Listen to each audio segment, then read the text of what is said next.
අදත් ඔබව සාදරයෙන් පිළිගන්නවා කමිදු විත් ක්‍රිකට් YouTube channel එකට.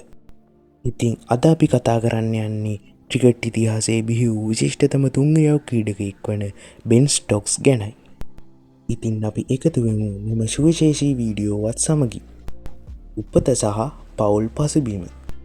බෙන් ස්ටොක්ස් උපත ලබන්නේ 1991 ජූනි 4 වැනිදායි.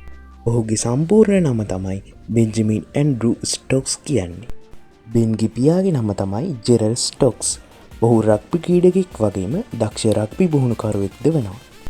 බෙන්ට ක්‍රීඩාශීලී ජාන සහ දැඩි මානසික ශක්තිය කුඩා කාලයේදීම ලැබුණේ ඔහුගේ පියාගේ. එංගලන්තයට සංක්‍රමණය වීම. බෙන්ගේ උපන්දේශය වන්නේ නවසීලන්තය. නමුත් 2003 වර්ෂයේදී කුඩා බෙන්ට වයස අවුරුදු 12ක් වන විටම ඔහුගේ පියාට එංගලන්තයේ වර්කින්ටන් රග්බි කණ්ඩායමේ ප්‍රධාන පුහුණුකරු ධූරය ලැබීම නිසා ඔහුගේ මුළු පවුලටම එංගලන්තයට සංක්‍රමණය වීමට සිදුවී. ක්‍රිකට් ක්‍රීඩාවට යොමුවීම. බෙන් කුඩා කාලයේදී රග්බි සහ ක්‍රිකට් යන ක්‍රීඩා දෙකටම දක්ෂතාවයන් පෙන්නුවත් එංගලන්තයට පැමිණි පසු ඔහු ක්‍රිකට් ක්‍රීඩාවට වැඩි නැඹුරුවක් දැක්වුවා. ඔහු දේශීය ක්‍රීඩා සමාජ කිහිපයකටම ක්‍රීඩා කරමින් තම දක්ෂතා ඔප්නංවා ගැනීමට සමත් වුණ.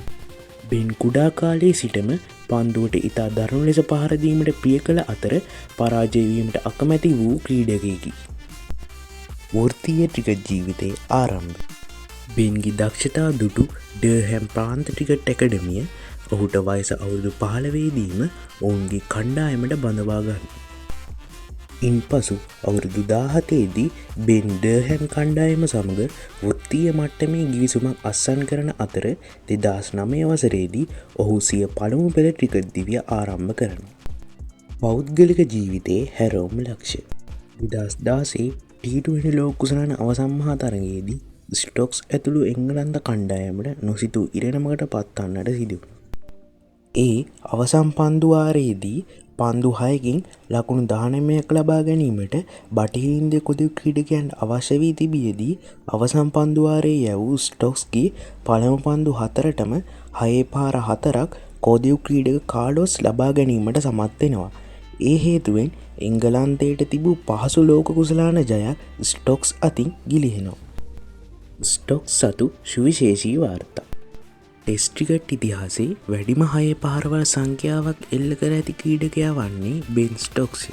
ඔහු නවසීලන්ත ක්‍රීඩක බෙන්ඩට් මැකලම් සතු වූ වාර්තාවද මිදහෙනීමට සමත් වෙනවා.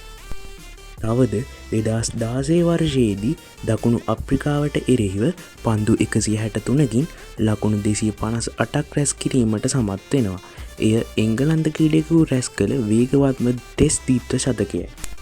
තවද 2019 එක්දින ලෝක කුසලාන අවසන් මහා තරගයේදී නවසීලන්තයට එරෙහිව විශිෂ්ට ඉනිමක් ක්‍රීඩා කරමින් එංගලන්තයට පළමු එක්දින ලෝක කුසලානය දිනා ගැනීමට කටයුතු කරා. තවද 2019 අලුබඳුන ටෙස්ට් තරඟාවලියේදී ඕස්ට්‍රේලියාවට එරෙහිව ලකුණු 73ක් ලබා ගැනීමට අවශ්‍යව තිබියදී අවසන් පිතිකරු සමග එකතු වී ස්ටොක්ස් නොදැවී ලබාගත් ලකුණු 135 ක්‍රිකට් ඉතිහාසයේ අදහාගත නොහැකි ඉනිමක් ලෙස සැලකිණ. දැන් 35 වන විය පසුවන බෙන් ස්ටොක්ස් ටෙස්ට් ජාත්‍යන්තර තරඟ 121 ශතක 14ක් සහ අර්ධ ශතක 37ක් සමගින් ලකුණු 7228ක්ද කඩුළු 246ක්ද ලබාගෙන තිබේ. ජාත්‍යන්තර එක්දින තරඟ 114කදී ශතක 5ක් සහ අර්ධ ශතක 24ක් සමගින් ලකුණු 3463ක්ද කඩුළු 74ක්ද ලබාගෙන තිබෙනවා. ජාත්‍යන්තර 2020 තරඟ 43කදී එක් අර්ධ ශතකයක් සමගින් ලකුණු 585ක්ද කඩුළු 26ක්ද ලබාගෙන තිබෙනවා. ඉතින් අද අපි කතා කරේ එංගලන්තයෙන් බිහි වූ සුපිරි තුන්වැනි ක්‍රීඩකයෙක් වන බෙන් ස්ටොක්ස් ගැන. ඉතින් මේ වගේ තවත් සුවිශේෂී වීඩියෝකින් හමු වෙනතුරු ඔබ සැමට සුබ දවසක්.